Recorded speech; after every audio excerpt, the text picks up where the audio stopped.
안녕하십니까. 식품의약품안전처 소통협력과장 안광수입니다.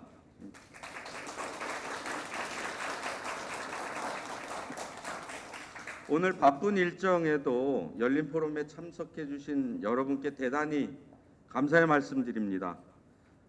원활한 행사 진행을 위해서 휴대폰은 무음이나 진동으로 좀 해주시기를 한번 부탁드리고요. 참고로 오늘 행사가 페이스북에 생중계되고 있습니다. 그래서 페이스북에 식품의약품안전처를 치시면 라이브 스트리밍 가능하니까 주변에 계신 분들에게도 지금 문자 좀 넣어주시면 바로 외부에서도 시청 가능하겠습니다. 개회에 앞서 한번 좀 박수 한번 쳐볼까 하는데 괜찮겠습니까? 박수 5번. 네. 제가 말씀드린 박수는 이제 제가 선창을 하면 이렇게 5번만 해주시면 너무 고맙겠습니다. 어제 저희가 독일을 2대0으로 이겼습니다. 모두 다 잠을 설치셨을 거라고 생각되는데 너무 기쁜 마음에 저도 한번 구호를 외치겠습니다. 대한민국! 대한민국! 네, 감사합니다.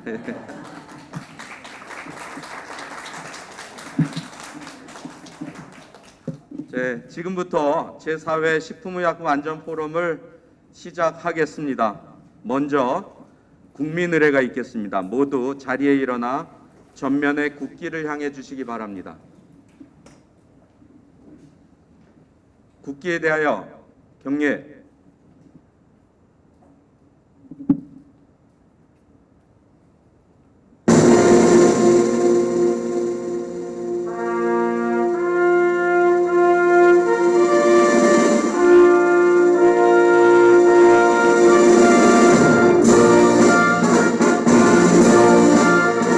나는 자랑스러운 태극기 앞에 자유롭고 정의로운 대한민국의 무궁한 영광을 위하여 충성을 다할 것을 굳게 다짐합니다.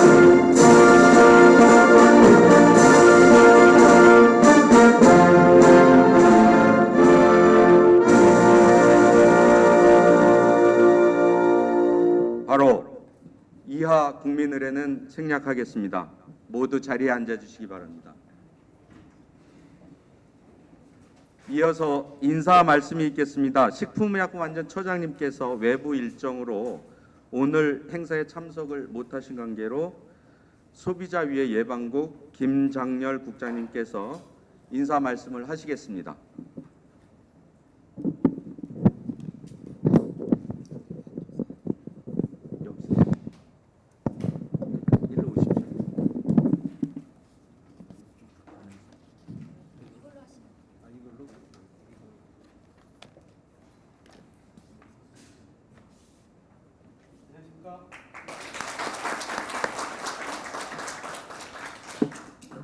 항상 이런 자리 설 때마다 제가 좀 어색합니다.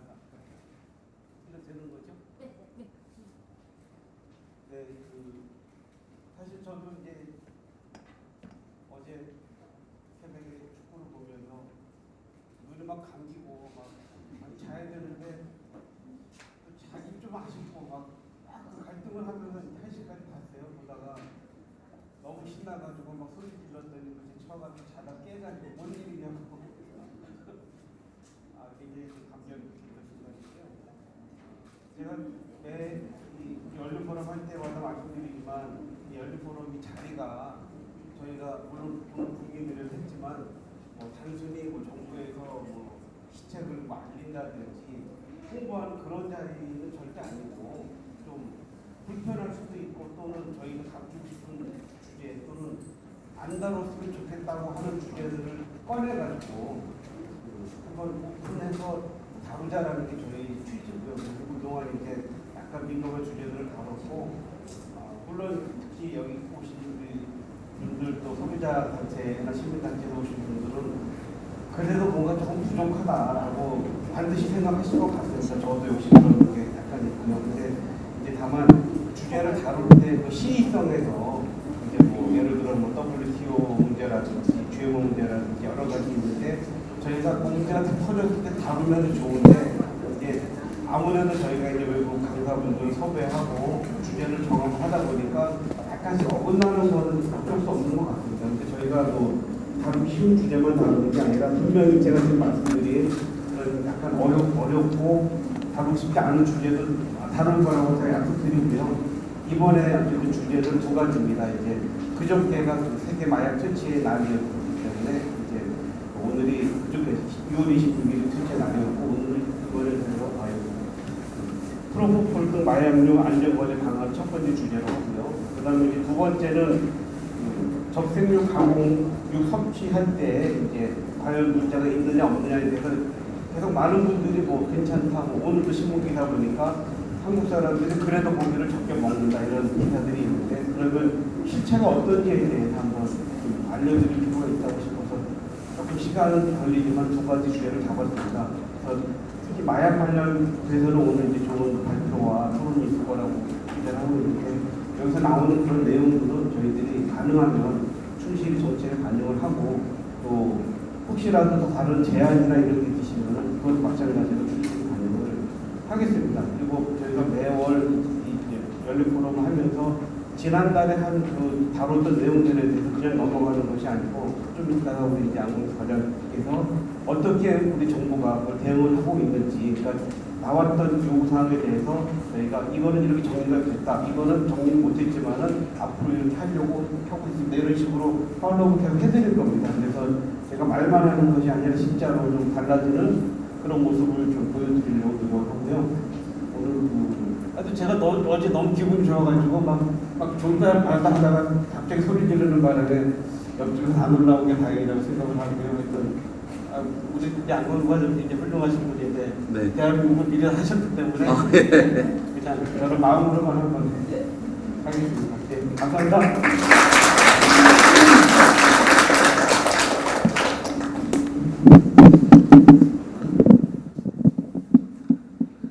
네, 그 이제 사회 본격적으로 그 주제 토의 들어가기 전에 제 3회 저번 달에 있었던 그 3회 5월 31일 있었습니다. 머리 염색제 등 화장품 안전관리 방안이 염색제가 의약품에서 화장품으로 오면서 부작용 모니터링이 이제 좀 예전보다 강화를 하려고 하고 부작용 신고에 대해서 절차가 좀 마련이 되어 있지 않은 듯한 이런 저번 포럼에서 제언이 있었습니다. 그래서 그 제언 중에 한 5개 정도 잡아서 그 후속 조치 말씀드리도록 하겠습니다. 첫 번째입니다.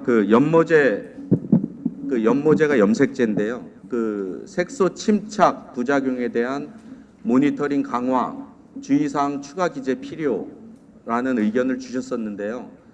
그 색소 침착 부작용이 이제 연모제에 대한 부작용 모니터링이 지금까지 잘 안 되고 있었나 봅니다. 그래서 식약처에서 특히 색소 침착에 대해서는 그 모니터링을 강화하겠다는 말씀드리고요. 또한 그 결과를 바탕으로 해서 사용상의 주의사항에 추가 기재까지 마칠 예정이라고 그 9월의 예정이라고 담당 부서에서 분명히 약속을 했습니다. 두 번째는 그리고 연모제 중에 천연 염색제가 있는데요. 천연 염색제 비싸기도 하고 그런데 오히려 그 알러지 등 뭐 이런 그 이상 반응이 더 많이 나올 수 있다라는 얘기가 있었습니다. 그래서 과대 광고나 관리 감독 그리고 표시 광고 좀 철저히 해달라라는 제언이 있었는데요. 마침 그 천연 화장품에 대해서 저희도 그런 것을 인식해서 정의 그리고 인증 제도에 대해서 내년 3월 그 제도가 신설될 예정이다라는 걸 말씀드리고 그리고 이에 대한 기준 세부 사항 등에 대해서는 현재 이제 올 하반기 때 계속 만들고 있습니다. 그래서 내년 3월에는 제언하신 과대 광고나 표시 광고에 대해서는 가이드라인을 만들어서 제공할 예정입니다. 그 패치 테스트인데 그 부작용이 많으니까 샘플을 제품에 달아서 제공해 주는 게 어떠냐라는 제언을 했었습니다. 예전에도 시도한 적이 있는데 시행이 잘 안 됐다고 해요. 왜냐하면은 소비자들이 이용하기도 불편할 뿐만 아니라 그 단가도 상승되기 때문에 그 뭐 잘 안 됐다고 얘기하는데, 요번에 이런 것까지 다 포함해서 올 12월까지 관련 업계와 논의해서 패치 테스트용 샘플 키트가 제공하면서 그 전에 사용을 좀 편하게 하거나 단가에 대해서도 좀 고려할 수 있는 이런 방안을 만들겠다라는 말씀을 드립니다. 그리고 연모제 안전 사용 및 올바른 사용법에 대한 교육 홍보 강화 물론 중요합니다. 그래서 그 올해 계획에 어린이 청소년 화장품 안전 교육 사업이 있습니다. 그 300회 정도, 그리고 한 2만 명 정도의 그 교육 예정인데요. 그 예정 교육을 통해서 그 청소년 어린이 화장품 안전 교육을 지속적으로 교육 홍보하겠다라는 말씀드리고요. 마지막으로 연모제가 모발에 미치는 영향 및 장기간 사용에 대한 영향에 대해서 검토 필요, 아주 큰 내용이죠. 그래서 저희가 이제 올해 이것도 올해 이런 문제점이 지속적으로 대두가 돼서 화장품 원료 위해 평가 및 국제 협력에 대한 연구가 이제 외국하고 이 기준을 맞춰야 되는 그런 협력 연구에 대해서 올해 용역 사업을 하고 있습니다. 마침. 그래서 제언해 주신 거와 묶어서 연모제 성분에 대해서 인체 영향 등에 대한 연구 과제를 성실히 수행해서 올해 이 연구 결과를 가지고 그 검토를 하겠다라는 말씀을 다시 한번 드립니다. 그리고 장기간 사용에 대해서는 올해뿐만 아니라 내년도, 후년도에도 계속 지속적으로 그 모니터링해서 거기에 따른 영향을 검토하겠다라는 말씀을 드립니다. 네, 그 이상은 3회 있었던 열린 포럼에 대한 제언에 대해서 저희가 한 달 동안 이제 계속 사업부서하고 이 논의를 하게 됩니다. 이게 그 좀 사업부서도 좀 어려운 사항이 많이 있는데, 그럼에도 저희가 이제 여러분들하고 약속한 게 있어서 한 달 동안 최선을 다해서 그 제언에 대해서 그 답변을 드리려고 노력을 했습니다. 네, 그 다음 이제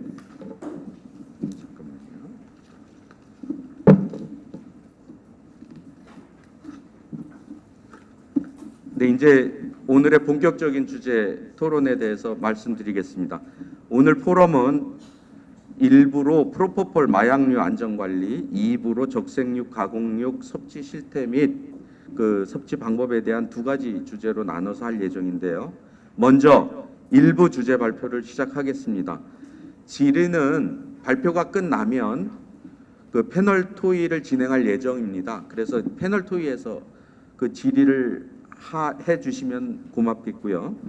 그리고 첫 번째 발표입니다. 첫 번째 의료용 마약류 오남용 실태를 주제로 해서 경희대학교 송연아 교수님께서 발표를 해 주시겠습니다. 송연아 교수님을 모시겠습니다. 큰 박수로 환영해 주시기 바랍니다.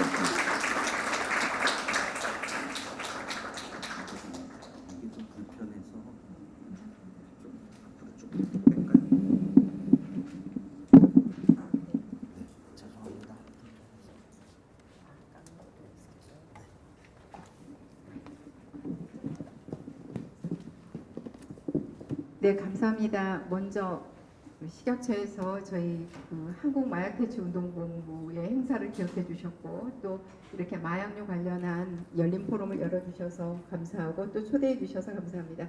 우선 제가 발표할 자료는 선생님들께 드렸던 이 자료가 좀 양이 굉장히 많습니다. 한 1시간 정도 강의 용량인데 그걸 짧게 스킵하면서 10분 내외로 제가 발표해 드리도록 하겠습니다. 전반적인 것은 그 프로포폴 등 마약류의 안전한 관리를 위한 어떤 방안 중에 저희가 개선할 게 없을까 하는 것을 찾아내는 게 이번 제 발표의 목적입니다. 그러다 보니 저희에게 문제가 되었던 몇몇 가지 제품들을 좀 둘러보고, 또 마지막으로 저희가 써있는 마지막에 있는 의료인 마약 사범에 대한 것을 제 주제에 중심 논의 내용으로 삼도록 하겠습니다. 자, 2014년도에 자료를 가지고 우리 최수미 선생님께서 발표한 논문입니다. 한국인들 중에 굉장히 많은 사람들이 1년 내내 약을 지속적으로 복용하고 있다는 건데 그 중에 진통제가 가장 많았고 그 다음이 기침감기약, 코데인 들어있는 덱스트로메토르판 들어있는 모두들 알고 계시다시피 기침약이 우리 기침 중추에 작용을 하면서 작용을 하고 있는데 제가 지금 약국을 직접 운영하고 있고 코데인 들어있는 제품을 남용하고 있는 환자들이 저희 약국에도 많이 있습니다. 더 놀라운 것은 아래쪽 보시면 지금 살 빼는 약, 신경안정제, 수면제들 세 가지를 합하면 10% 정도가 됩니다.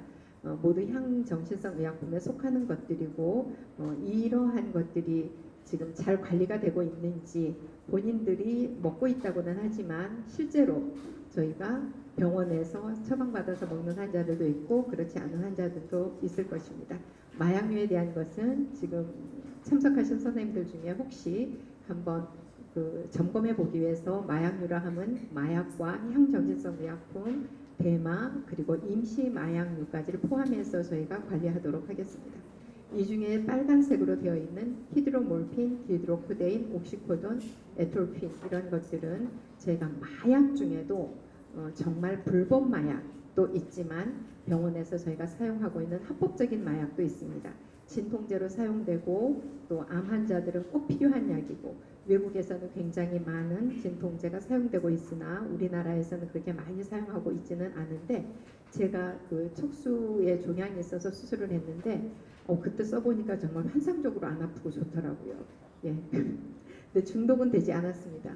안 되는 거에 대해서는 나중에 의사 선생님들의 의견을 듣도록 하겠습니다.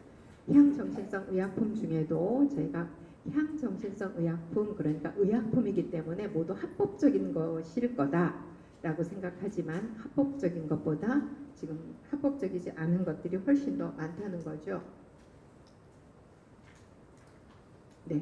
지금 케타민, 메틸페니데이트, 벤조다이아제핀 이렇게 지금 여기 있는 것들 중에는 이렇게가 의료용이고 나머지는 비의료용입니다. 결국 마약류 중에도 합법적인 것이 있고 향정신성 의약품 중에도 불법이 있다는 것을 말씀드리고 진행하겠습니다. 이거는 신종 불법 마약류에 대한 것 혹시 선생님들께서 필요하시면 쓰시도록 하고요. 의료용 마약류 유통 이제 제가 발표하려고 하는 것과 식약처에서 마약류 통합관리 시스템을 진행하는 이유와 아마 일맥상통하리라 생각합니다. 전체 의약품이 공급된 금액이 지금 보면 2012년에는 0.5%가 성장하였으나 그 중에 마약류는 10%가 성장을 했습니다. 그만큼 더 많은 양을 사용했다는 것이고 그 중에 향정신성 의약품 8.7%, 결국 일반 의약품에 비해서 마약류나 향정신성 의약품의 사용량이 많이 늘고 있다는 뜻이고 더더군다나 그 중에 급여, 의료보험으로 청구가 되고 있는 것들과 의료보험으로 청구되지 않은 비급여로 사용되고 있는 약들의 비율을 보면 전체 357개 품목 중에 357개 품목 중에 83품목이 비급여입니다.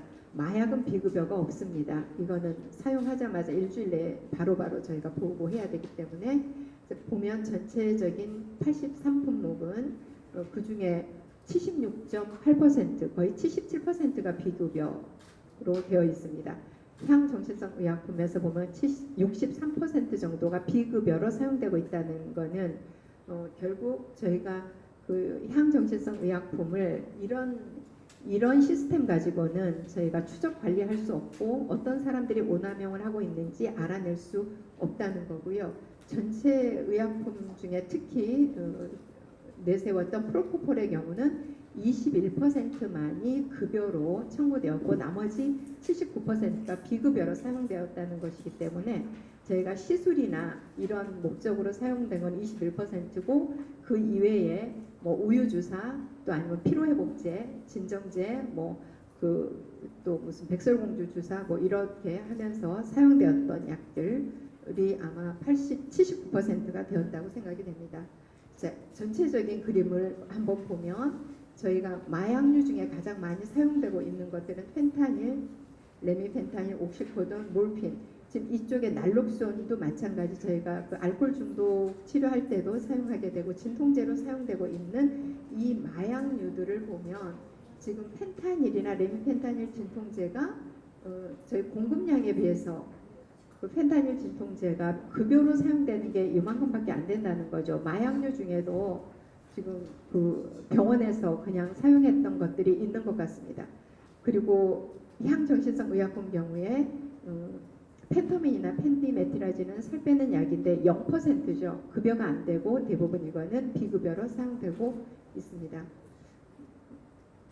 그리고 지금 많이 사용되고 있는 약들 중에 그 마약류는 큰 병원들, 대학병원이나 대형 병원에서 사용되고 있지만 그 향정신성 의약품들 중에는 개인 병원, 동네 의원에서 사용되는 양이 가장 많습니다. 약국에서 사용되는 양은 그렇게 많지 않은 걸로 나타나고 있습니다. 향정신성 의약품 중에 메틸페니데이트 오늘, 그다음 벤조다이아제핀, 진통제, 마약성 진통제, 그리고 프로포폴 4가지를 보려고 합니다. 지금 여러분들에게 보여드린 자료 중에 메틸페니데이트는 ADHD 치료제인데 ADHD는 7세 미만에서 가장 많이 발견이 되는 걸로 되어 있고 또 학교 가기 전에 있었던 아이들 중에 보통 그 초등학교 가게 되는 만 6살이기 때문에 들어가게 될 때도 50% 정도가 ADHD를 유지하고 있고 9살쯤 되었을 때도 지금 48% 거의 반 정도는 그대로 ADHD 증상을 가지고 있습니다.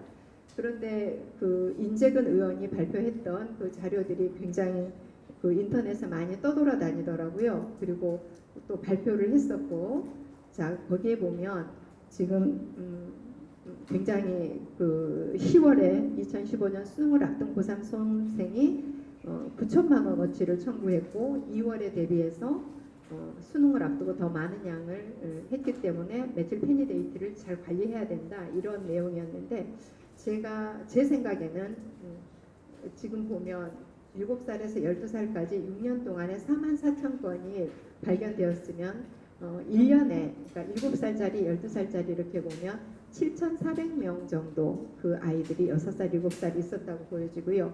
13살, 14살 경우에는 9,600명.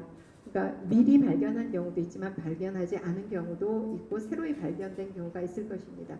그 이후에는 15살, 16살, 17살, 18살 이렇게 보면 점점 사용 그 ADHD로 판정된 아이들 경우는 연령별로 지금 줄어들고 있다는 그 표입니다. 그래서 제가 생각하기에는 고3이 되었을 때 전체 우리 고3 학생들 18살 중에 3,250명이 ADHD 치료를 받고 있다는 것인데 오히려 저는 적극적인 ADHD의 치료가 그 성인이 되어서 뭐 무작위로 어떤 충동 조절 장애를 일으키는 그런 범죄를 줄일 수 있지 않을까 하는 생각을 오히려 했습니다.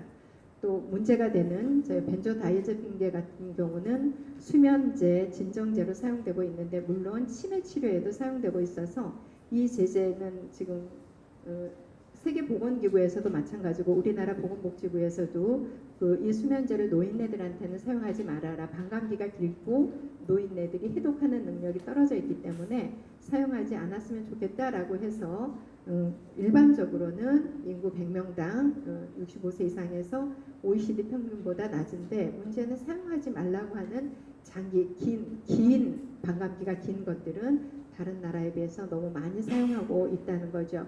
결국 스틸록스 같은 거는 반감기가 짧기 때문에 잠깐 사용하면 좋겠으나 바리움은 가능하면 사용하지 않았으면 좋겠다는데 이거의 지나친 사용은 아마 조금 문제가 되어야 되리라고 생각을 하고 있습니다. 또 마약성 진통제에 대한 건데 저희 그 외국 영화 보시면 닥터 하우스에 보면 닥터 하우스가 이렇게 휙 돌려서 이렇게 받아 먹던 그 땅콩처럼 받아 먹었던 그 닥터 하우스가 썼던 게 바이코딘이라고 하는 진통제인데 지금 저희가 의료용 마약류 중에 여러 가지 진통제들을 사용하는 우리 병원에서 외국에 비해서는 굉장히 적다고 합니다. 그래서 적다고 하는데 제가 아까 그 국립암센터의 김대현 교수님께 여쭤봤더니 우리나라도 요즘은 마약성 진통제를 사용하는 병원들이 좀 늘었다고 하고요. 외국에 우리나라에 그 자료가 없어서 외국의 자료를 봤더니 외국에서 이 마약성 진통제를 먹은 사람들 중에 남자가 67%고 그 중에 이 사람들은 병원에서 받은 것뿐만이 아니라 외부에서 사서 먹었다는 거죠. 외국에서는 그 월그린 같은 마트에서 약국 안에 사용하고 있기 때문에 그렇게 많이 사용했었던 거고, 또 월그린에서 자기네가 불법적으로 마약을 밖으로 한번 보시면 네, 불법 유통된 게 있어서 마약성 진통제를 자기네가 불법으로 유통 판매하고 장부는 허위로 기재를 했답니다. 그래서 굉장히 많은 그 진통제의 오남용이 미국에서 늘어나고 있고 거의 3배 정도로 늘어나고 있다고 합니다. 근데 늘어난 그 마약류의 문제는 여학생들이 우리나라도 진통제를 많이 사용하고 있긴 하지만 미국에서는 지금 바이코딘이나 이런 놀코 이런 약들 먹는 약들을 굉장히 많이 일반인들도 사용하고 또 그 특히 젊은 사람들이 많이 사용하는데 어른들은 돌아가신 분들 계산해서 어른들 경우는 아까 남자가 여자보다 2배 이상 67%가 사망을 했는데 사용하는 양은 여자들이 더 많았고요. 또 병원을 쫓아다니면서 처방을 받아서 먹는 사람들은 경제적인 능력이 있기 때문에 자기네가 처방받아서 먹지만 그렇지 않은 아이들 경우에 18살에서 24살 되는 아이들 경우는 자기네가 병원에 가서 별로 아프지 않기 때문에 제대로 받아내지 못해서 결국은 불법적으로 밖에서 저희가 구매를 했다고 하고요. 그런 불법 마약류들을 18세에서 24세 되는 사람들이 많이 먹음으로 해서 젊었을 때, 어릴 때, 젊을 때도 아니고요. 어릴 때 남용할 경우에 그 뇌에 있는 그 역치 이하에서도 어떤 쾌락을 느끼기 때문에 중독에 빠지기 쉽고 훨씬 내성에 생기기가 쉽다고 합니다. 동물 실험에서 그런 결과가 나왔고요. 또 하나 이 젊은 10대와 20대 여성들이 진통제뿐만 아니라 다른 불법 마약류도 함께 사용했는데 그게 아이들의 지금 미국에서 태어나는 아이들의 신생아 금단 증상을 일으키고 있다고 합니다. 따라서 저희 나라도 아직은 마약류 관리가 잘 되고 마약성 진통제 관리가 잘 되고 있지만 그 약이 사고 마약이라든지 도난 마약이라든지 그런 일들이 생기지 않도록 미리 주의할 것은 필요하다고 생각이 됩니다.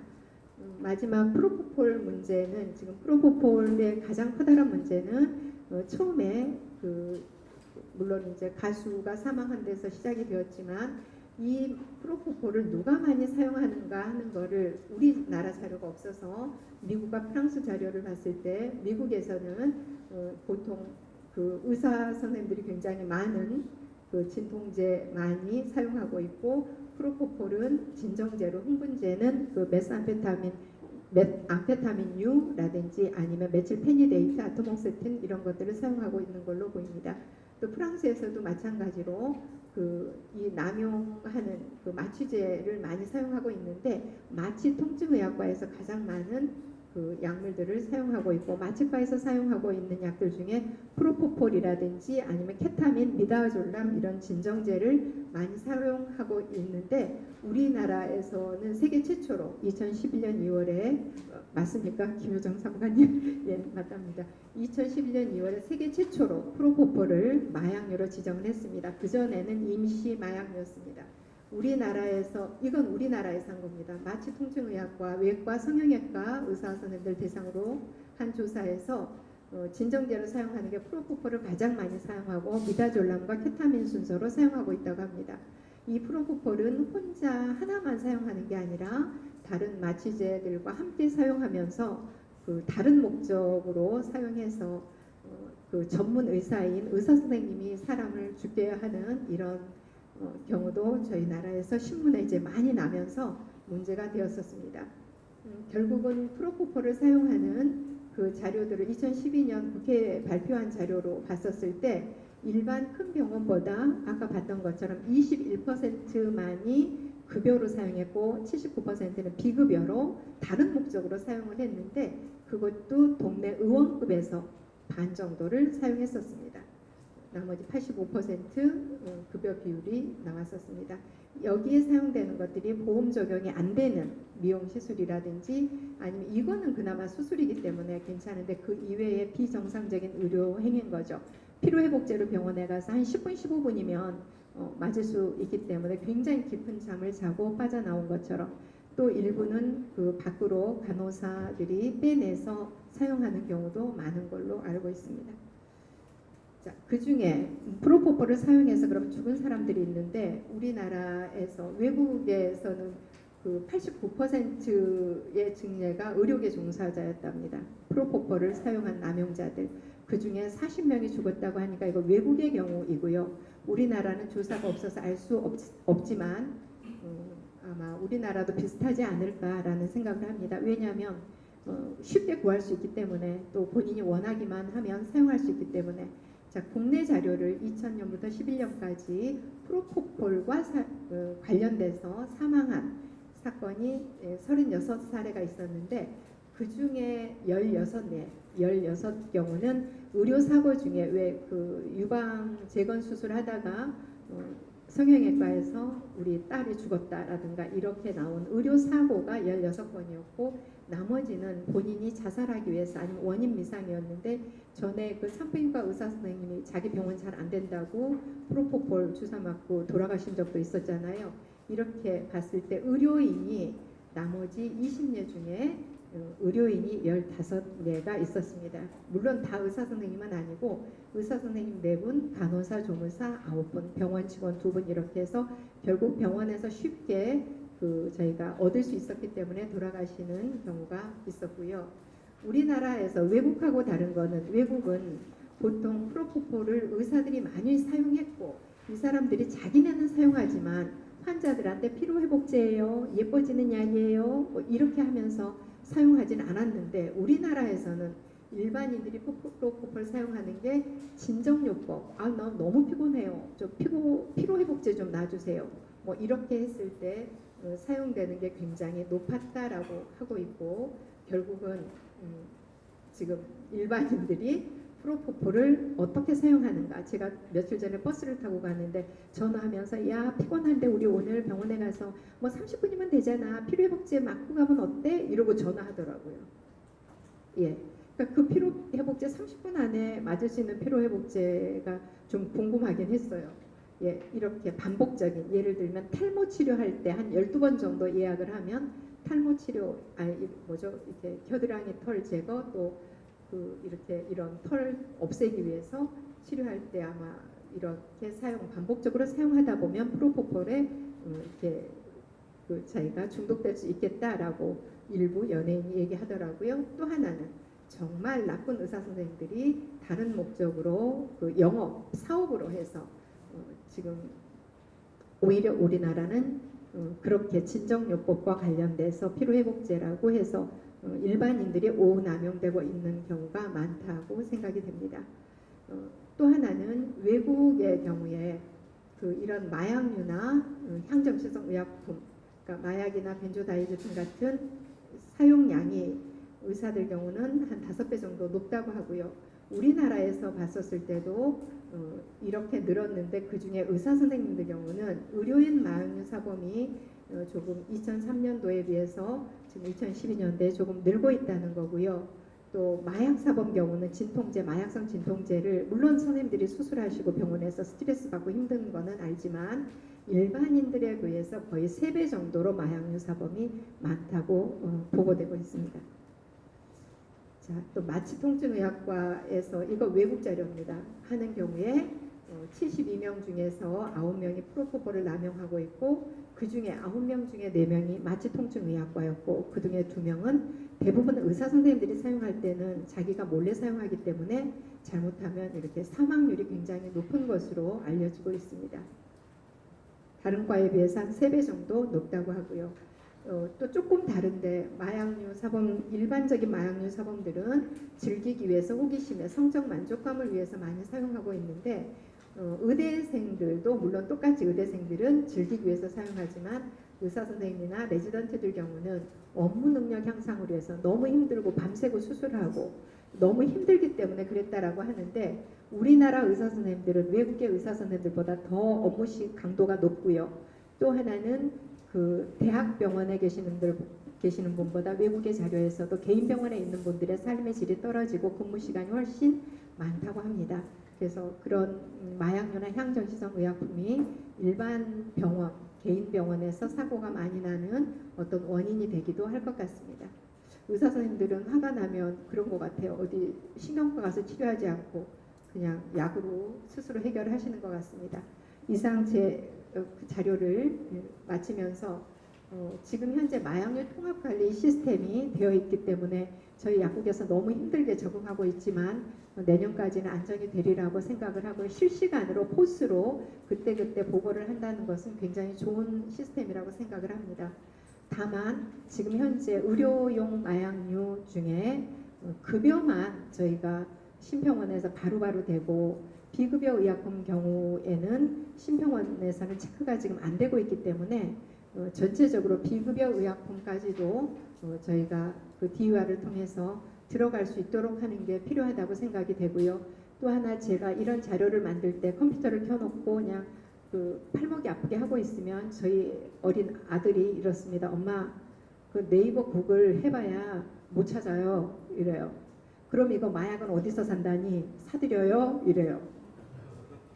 아이들은요 다크넷이라고 하는 걸 통해서 이미 10년 전부터 우리 아들도 비트코인 샀다가 팔았어요. 예, 15년 전인가 뭐 언제 했다가 괜히 팔았다고 이러더라고요. 저는 물론 경찰이 되려면 경찰대를 나와야 되고 이렇게 다 여러 가지 과정을 겪어야 하겠으나 지금 이 아이들이 그 성장하는 속도는 저희가 따라갈 수 없기 때문에 그 SNS나 온라인 유통에 대해서는 그 인터폴과 관련해서 우리 그 예비 인터폴을 아마 육성하는 그런 전문가 과정이 필요하다고 생각이 되고 그렇게 교육을 함으로 해서 오히려 젊은 아이들 중고등학생이나 대학생들 특히 대학생들은 이렇게 참여하다 보면 본인들이 리더가 돼서 이런 의료용 마약류에 대한 안전한 사용을 할 수 있도록 가능할 것 같습니다. 또 하나 중독된 환자에 대해서 저희는 마약류의 중독이 본인이 호기심에 의해서 했든 아니면 그 의료인들의 그 비양심적인 행동 때문에 중독이 되었다면 그거는 원인을 불문하고 전 국가에서 책임지고 치료해줘야 된다고 생각을 합니다. 병원에 물론 입원하면서 치료하는 환자도 있지만 병원에 그 내원해서 통원 치료를 할 수 있도록 국가에서 더 많은 예산을 이 환자 치료를 위해서 치료해야지 그렇지 않으면 간호사가 이 병원 저 병원 취직해서 다니면서 그 마약류 있는 병원만 다니면서 본인이 그걸 훔치잖아요. 그래서 그런 환자들이 본인이 내가 환자다라고 이야기했을 때 치료해주는 과정이 적극적으로 필요하고 그렇게 사용하는 환자들은 치료해주는 걸 목적으로 하고 저는 감금하면 안 된다고 생각합니다.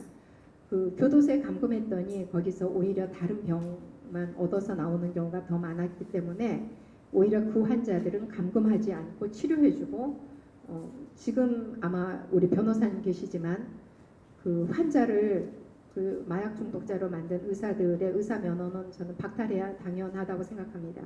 본인의 인생을 망친 거는 괜찮지만 다른 환자들을 그렇게 업무상 본인이 잘못했을 때는 그런데 너무 강력한 그 정책은 없는 것 같아요. 그래서 마약 중독 사범 중에 의료인들에 대한 특혜는 없어져야 된다고 생각을 하고요.